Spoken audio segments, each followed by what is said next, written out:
Youth કેમ્પમાં તૈયાર થયેલા જ હતા અને એટલી સરસ એ લોકોએ કરી. એમાં સમીર ને ઋત્વિક ને મિહિર, શિવાની, ફિલ્મી, ઋષિતા, આ બધી દીકરા દીકરીઓ જોઈએ આપણે. આપણને એમ થાય કે એમની આખી સ્ટાઇલ અમેરિકન, બોલવાનું, ચાલવાનું, રહેવાનું, ફરવાનું, બધા એમને મળો તો આખું બધી સંસ્કારિતા એમની ઇન્ડિયન. ઈસ્ટ વેસ્ટ નો અદભુત સમન્વય આપણા દીકરા દીકરીઓમાં થતો જોઈને આપણને આનંદ થાય. આપણે બહાર જઈએ તો શું કહીએ છીએ, શું લગાડી જ દઈએ છીએ, પાણીપુરી, ભાજીયા, પાવભાજી. જે આ દીકરા દીકરીઓ કોલેજમાં ભણે, હોસ્ટેલમાં રહે, છતાં કોઈ ડ્રિંક્સ કે પીવે તો ઇન્ગ્રેડિયન્ટ વાંચે કે એમાં આપણને મારે જે ના લખેલી વસ્તુ નથી ખાવાતી ને. આટલી બારીકાઈથી જે ભક્તો જીવન જીવે, કપડો બધું રહેવાનું કરવાની સ્ટાઇલ તમને અમેરિકન લાગે, પણ આખું અંદર નોખું ખોર્યું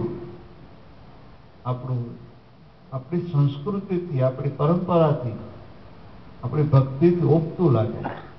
અને સ્વામિનારાયણ ભગવાન ના કરાવો. મને તમને બધાને લીસી કરાવીને મંદિરમાં હતા બેહાડતા. ખાઓ, હરો, ફરો, વેપાર ધંધો કરો, બધું જ કરો, પણ મારા ગમતામાં રહીને કરો. મને ગમે છે એવું કરો, મારા થઈને કરો, મારા થઈને બધું જુઓ.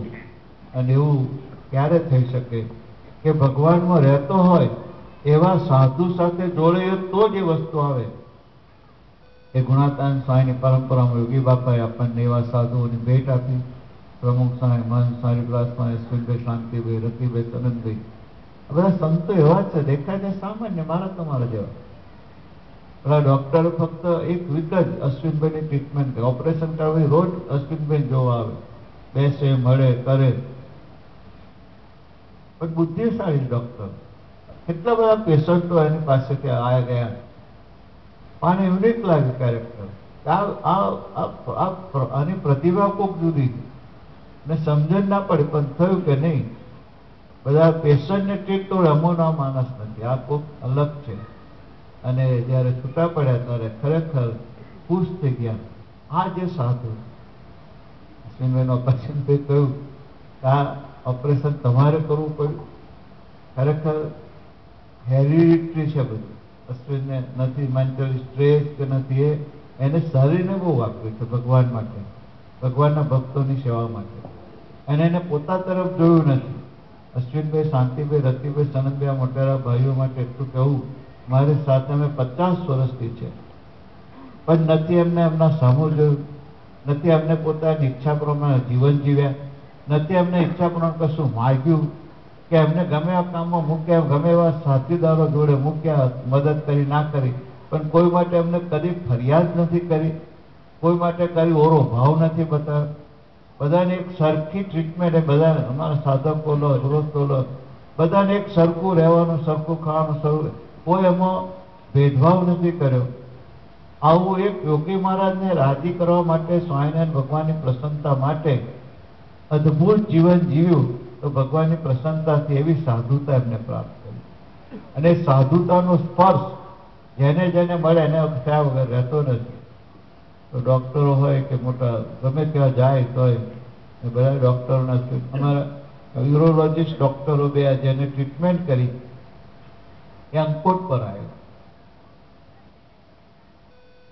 અંકોટના દર્શન કર્યા, ખુશ થઈ ગયા અને જતો પગે લાગીને ગયા. બધા આશ્ચર્ય પડી ગયા કે આ ધોરિયાઓ આટલા મોટા કોઈ દિવસ એક મિનિટ કોઈના માટે કાઢે નહીં, અને પગે લાગવાની તો વાત જ ના હોય. બધા કોઈ પગે ના લાગે, એને બદલે પગે લાગીને ગયા. એક ડોક્ટર પોતાના પેશન્ટને પગે લાગે, અને વળી અંગ્રેજ જેને હિન્દુ ધર્મને કે ખબર નથી, સ્વામિનારાયણ ધર્મ કાંઠે, પણ એને લાગ્યું કે આ કોઈક વસ્તુ જુદી. આ સંતો પ્રભુમાં રહે છે, એનો સ્પર્શ મુમુક્ષુજીઓ નથી આ વગર રહેતો નથી. અને ખરેખર ખૂબ સુંદર રહેવાનું થયું. 3 મહિના પણ બધા ભક્તો, યુવાન યુવતીઓએ, ગૃહસ્થોએ, ને અમારા હિંમત સ્વામી, કિરણ, પંકજ, જયેન્દ્ર ને ઉપોન સર્વ વ્રતધારી સંતોએ એક ધારી સતત પીડા ભક્તિમાં આનંદ કર્યો, કરાવ્યો. ખૂબ આનંદ છે. અમેરિકાના ભક્તો પણ આમ ખૂબ સરસ કર્યો બધાએ. અમેરિકામાં હર્ષદભાઈ ગયા, અંકોટ ખરેખર ત્યાં પણ અશ્વિનભાઈ જોવા ઘણા અંકોટના માટે રોકાયા. અમેરિકાના ભક્તોની વિશેષતા કોઈ મીઠાઈ બહારથી લાવીને અમારે જ બનાવી. સુનીતા ભક્તિ દસોડાવાળાએ ખરેખર 1-2 મહિનો સતત વીણા ભક્તિમાં ઠાકોરજીની જે ભક્તિ અદા કરી, આપણને ખૂબ આનંદ થાય. એ ઠાકોરજી માટે સમય નથી એવું નહીં. પોતાની મોટેલ ચલાવવાનું, પોતાનું ઘર ચલાવવાનું, પોતાનો ધંધો ચલાવવાનો હોય છતાં ઠાકોરજીની સેવા અપટુડેટ થાય ને સરસ રીતે કરાય, એ ભાવ જ્યારે ભક્તોમાં જોઈએ છે તો આપણને પ્રભુ તરફની ભક્તિનો ઉત્સાહ ઉમંગ વધી જાય. આવા ભક્તોમાં રહેવાથી અમારી પણ ભક્તિમાં પ્યોરિટી આવતી જાય. એ કહું છું.